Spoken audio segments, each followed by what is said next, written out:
What is going on, guys? You already knew it was coming based on what happened last night. As the title suggests, Oda is a freaking madman. I mean, what is going on with this guy? The last like 3 or 4 chapters, we've had a week break afterwards, and now we get this super chapter and he hits us with another break at the end. I mean, what is he doing to us? I'm going to lose my mind if he doesn't stop. The first thing we get in the chapter is a semi-flashback to Zoro going to this strange town where they can't stop smiling, and there's little explanation for that because it's named Ebisu, which is apparently the god of fortune.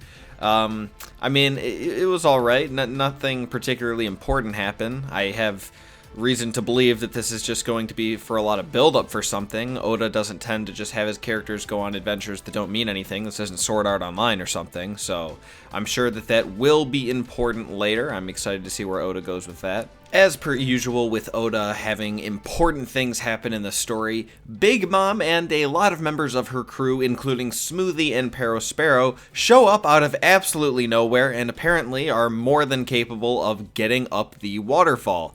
So, yep, that's happening. Kaido's aware of it, and he's kind of freaking out.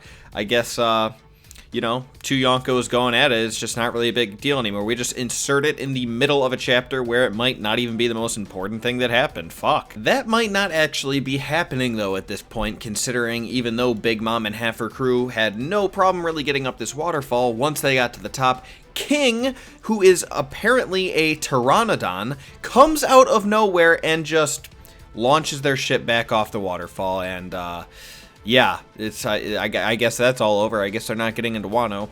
All it takes is one powerful top Yonko commander in a form that I would think makes him smaller or something than his normal form. I don't know. I wouldn't imagine that thing would be that small, especially based on what we saw from it. Speaking of King and his Pteranodon fruit, for some reason, he appears to be on fire or something like that, which is strange because his devil fruit doesn't really have anything to do with fire. It has to do with the dinosaur. So, I mean, I guess it does explain the whole King the Wildfire deal, but I don't understand where this fire is coming from. Sure, I guess his fruit is supposed to be a dragon model, but I don't really think it's supposed to be some kind of dragon or something, since it is clearly a dinosaur.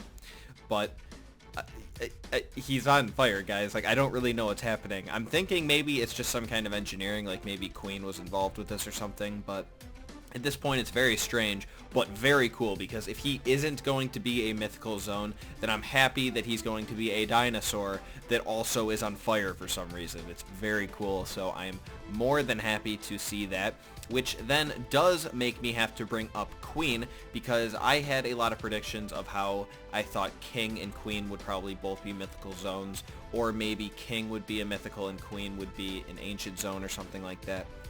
But at this point, I'm thinking it looks like since we have King being an ancient zone and Jack being an ancient zone, and even, while we're at it, Drake being an ancient zone, because I have mentioned that I think that he is almost a part of the Calamities in one way, shape, or form based on, his nickname and his 10 and everything. If you don't know what I'm talking about, watch my X-Drake's Calamity video, then it'll all make sense. But with them all being ancient zones, I think it's fair to assume that Queen probably will be as well, because why would Queen be the only one that's not? I mean, sure, watch, here we go. He's not even going to have a devil fruit, and everyone's going to make fun of me. But I'm just saying, I think that it's pretty likely that Queen is going to be an ancient zone at this point.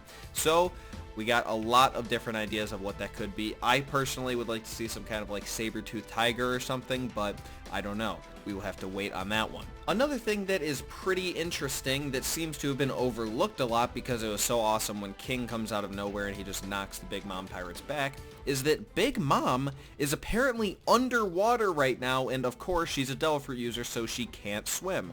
And pretty much everyone in her crew is also a devil fruit user. I'm not suggesting that she's going to die, because there's no way that's going to happen.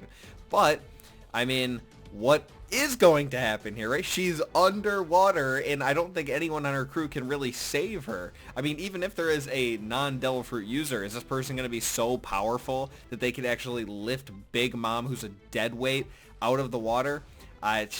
Maybe. I don't know. Maybe it's not going to be that big of a deal, but it seems like it should be a decent-sized deal.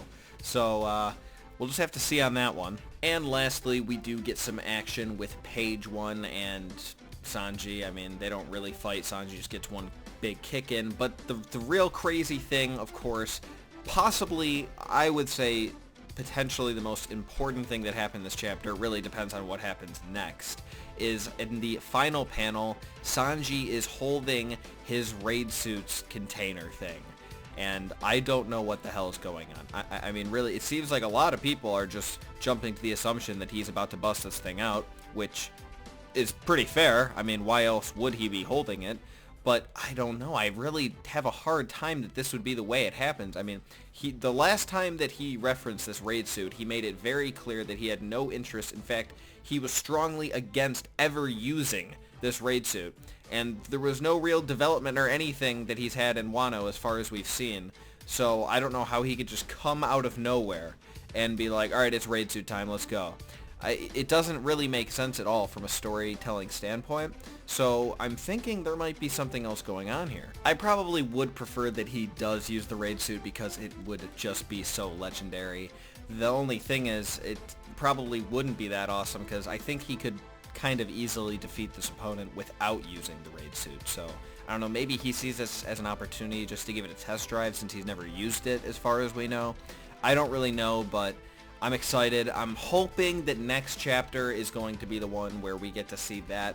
I mean, there's so many different plot points that happen here. For all we know, the next chapter is entirely going to be about Zoro and this town he's in, so, you know, that would be pretty disappointing. It could even go back to Luffy. I wouldn't be too against that, I guess, but I really do, if I get to pick here, I want it to go back to Sanji and see what he's going to do with this raid suit, because that was just a ridiculous final panel that really kills me, considering in that panel we get the news that once again One Piece is going on break. I don't know what's going on there. I don't think this is Oda's responsibility. From what I understand, Oda used to not take breaks and then he was forced to start taking breaks because it wasn't healthy what he was doing or something. So I am not really holding Oda accountable for this, but I don't know what's going on, and I'm going to die. I'm going to die if this continues. So hopefully this is the last break for a while. But yeah, that wraps up the chapter. That's everything that happened and I wanted to discuss.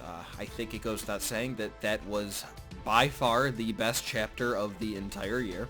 So, boom, you know, that's a pretty cool thing that happened this year, I guess.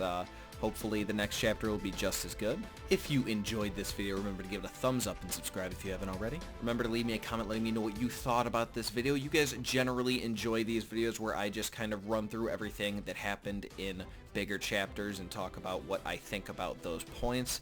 I'm going to probably continue doing that. I might just do it for every chapter, honestly, kind of like a chapter review, but a little bit different because it's not like I'm a critic or anything. I'm just giving my opinions on all the plot points and what I think could happen based on them in the future. I have a video coming out for you guys tomorrow and Sunday as well, so it's going to be a 5-video week. I think it's 5, right? It's either 4 or 5. I'm pretty sure it's 5. Pretty big week. I'm going to try and be uploading nearly that amount, hopefully at least 3 videos a week from now on. So look forward to that. I hope you guys have an excellent rest of your day, a great start to your weekend, and I'll talk to you guys soon.